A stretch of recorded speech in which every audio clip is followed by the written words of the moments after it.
साथियों का बहुत बहुत धन्यवाद कि आप इतने कम समय के नोटिस पे यहाँ आ गए जम्मू कश्मीर अपनी पार्टी के ऑफिस में। हमारे साथ हमारी प्रोविंशियल सदर महिला की नम्रता शर्मा जी और डॉक्टर रोहित जो प्रोविंशियल सेक्रेटरी हैं और रकीक खान जो यूथ के वाइस प्रेसिडेंट हैं, और आप सब साथियों का बहुत बहुत स्वागत है।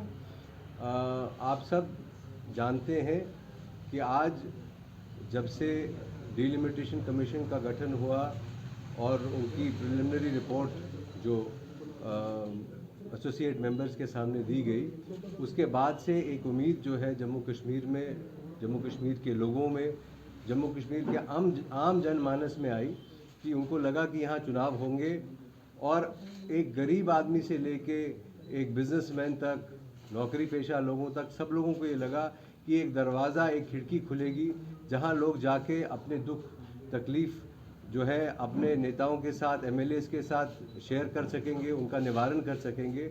पर दिन ब दिन ऐसा देखने को मिल रहा है कि जो प्रेजेंट एडमिनिस्ट्रेशन है, जो अभी का हमारा जो लोग जम्मू कश्मीर की राजनीति को चला रहे हैं, वो कहीं शायद नहीं चाहते कि जम्मू कश्मीर में चुनाव जल्दी में हो।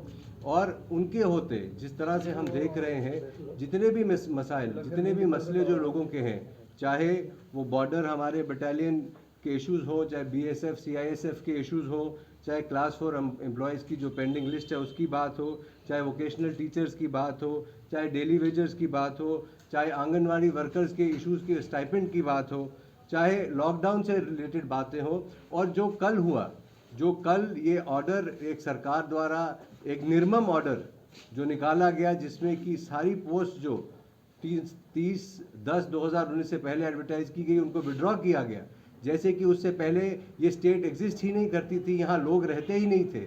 और उन लोगों के भविष्य के साथ, उन नौजवानों के भविष्य के साथ जो एक मजाक किया गया, उससे ये प्रदर्शित होता है कि ये जो हुक्मरान है, जो आज की ब्यूरोक्रेसी और आज की जो हुकूमत केंद्र के द्वारा, भारतीय जनता पार्टी के द्वारा चलाई जा रही है, वो नहीं चाहती कि ये एक वेलफेयर स्टेट रहे।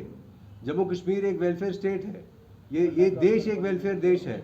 यहाँ गरीब लोग हैं, यहाँ अनएम्प्लॉयमेंट है। हम जानते हैं जम्मू कश्मीर में पूरे देश में सबसे ज़्यादा आज अनएम्प्लॉयड यूथ है, और उस स्टेट में इस किस्म के आर्बिट्रेरी थियोक्रेटिक स्टेट जैसे ऑर्डर्स निकाले जाएं और एक कलम चलाने से एलजी साहब की हजारों लाख दोहरे मापदंड नहीं चलेंगे। हम आपके माध्यम से आदरणीय प्रधानमंत्री, आदरणीय गृह मंत्री और एलजी मनोज सिन्हा साहब से भी आग्रह करेंगे कि इस ऑर्डर को वापस लिया जाए। हमारे जम्मू कश्मीर के नौजवान के भविष्य को अंधेरे में न धकेला जाए। यहाँ कितना प्राइवेट सेक्टर है, यहाँ कितने प्राइवेट सेक्टर की जॉब क्रिएशन है, वो हम सब जानते हैं। यहाँ सरकारी नौकरियां जो है वो एक हमारे समाज को बनाने में और उसको आगे चलाने में एक बड़ा हिस्सा, बड़ा रोल निभाती हैं। तो सरकार नौकरियां देने के बजाय और पैदा करने के बजाय उन लोगों के साथ नाइंसाफ़ी ना करें कि जिन लोगों ने इन उम्मीद के साथ फॉर्म भरे, इंटरव्यू भी दिए, और जो सब्जुडिस मामले थे वो पोस्ट भी विड्रॉ की गई। इससे बड़ा मुझे लगता है अन्याय जम्मू कश्मीर के युवाओं के साथ नहीं होगा।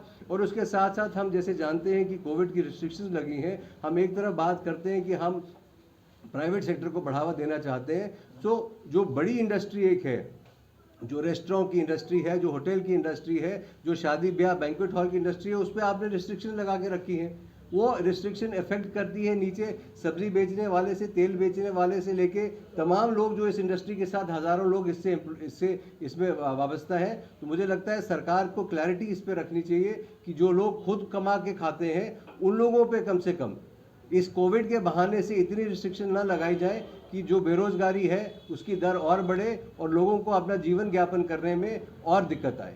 धन्यवाद। इसके अलावा अगर आपके कोई प्रश्न हो तो आप। आर्बिट्रेरी थियोक्रेटिक स्टेट जैसे ऑर्डर्स निकाले जाएं और एक कलम चलाने से एलजी साहब की हजारों लाखों लोगों के, नौजवानों के भविष्य को अंधकार में डुबोया जा रहा है। हम आग्रह करते हैं आपके माध्यम से कि इस ऑर्डर को वापस लिया जाए और तुरंत उन लोगों को संज्ञान उनका लिया जाए कि जिन लोगों ने उनको मिसगाइड करके इस किस्म का ये ऑर्डर, आप जानते हैं कितने लोग जिन्होंने 2006, 2008, 2010 में आपको एक इंसिडेंट बताऊंगा कि 2006, 2008, 2010 में नोटिफिकेशन निकली। असिस्टेंट इंफॉर्मेशन ऑफिसर्स की, और उसके बाद उनके इंटरव्यूज़ भी हुए, और उसके बाद कोर्ट में उसको कहीं लिस्टें निकली जिसको चैलेंज किया गया। पर आज वो लोग अगर ये विड्रॉ वो सब जुडिस मैटर अगर वो भी विड्रॉ हो जाएंगे जितने, तो वो सब लोग तो ओवर एज हो चुके हैं, और उनमें से कितने लोग कल ओवर एज हो जाएंगे। तो ये सरकार जो नौकरियां देने की बात करती है, जो प्राइवेट सेक्टर से बात करती है कि हम प्राइवेट सेक्टर लेके नौकरियां दे रहे हैं, वो तो उन लोगों का भविष्य को अंधकार में धकेल रहे हैं। और वो मीडिया जो आज अपने आप को इंडिपेंडेंट कहता है, जो मीडिया अपने आप को, जम्मू कश्मीर में भी वो मीडिया, गोदी मीडिया का प्रचलन अब बढ़ता जा रहा है। कुछ ऐसे साथी हमारे बीच में से हैं जो सिर्फ एक तरफ की खबर दिखाते हैं, वो नहीं दिखाते सच्चाई कि आज भारतीय जनता पार्टी की सरकार चल रही है, आज ये उनका केंद्र शासित प्रदेश है। क्या भारतीय जनता पार्टी इस बात को से डिनाई कर सकती है कि मनोज सिन्हा साहब जो हमारे एलजी हैं वो भारतीय जनता पार्टी और आरएसएस की पृष्ठभूमि से नहीं है? और कैसे ये कन्वीनियंटली, कल मैं इनके एक प्रवक्ता का बात सुन रहा था कि वो कह रहे थे कि ये ब्यूरोक्रेसी जो है ये नहीं चाहती कि यहाँ चुनाव हो, बड़े वरिष्ठ इनके प्रवक्ता है। पर आपने क्यों ऐसी ब्यूरोक्रेसी लगाई है जो नहीं चाहती कि चुनाव हो, जिनके अपने वेस्टेड इंटरेस्ट हैं? सरकार तो आप चला रहे हैं, और जब कन्वीनियंट कोई फैसला होता है, अच्छा फैसला होता है, उसको आप अपना लेते हैं। जब कोई ऐसा फैसला जो लोगों के खिलाफ ये हुकूमत करती है, उसके लिए आप कहते हैं ये ब्यूरोक्रेसी जिम्मेवार है। तो ये दोहरे मापदंड नहीं चलेंगे। हम आपके माध्यम से आदरणीय प्रधानमंत्री, आदरणीय गृह मंत्री और एलजी मनोज सिन्हा साहब से भी आग्रह करेंगे कि इस ऑर्डर को वापस लिया जाए। हमारे जम्मू कश्मीर के नौजवान के भविष्य को अंधेरे में न धकेला जाए। यहाँ कितना प्राइवेट सेक्टर है, यहाँ कितने प्राइवेट सेक्टर की जॉब क्रिएशन है, वो हम सब जानते हैं। यहाँ सरकारी नौकरियाँ जो है वो एक हमारे समाज को बनाने में और उसको आगे चलाने में एक बड़ा हिस्सा, बड़ा रोल निभाती हैं। तो सरकार नौकरियाँ देने के बजाय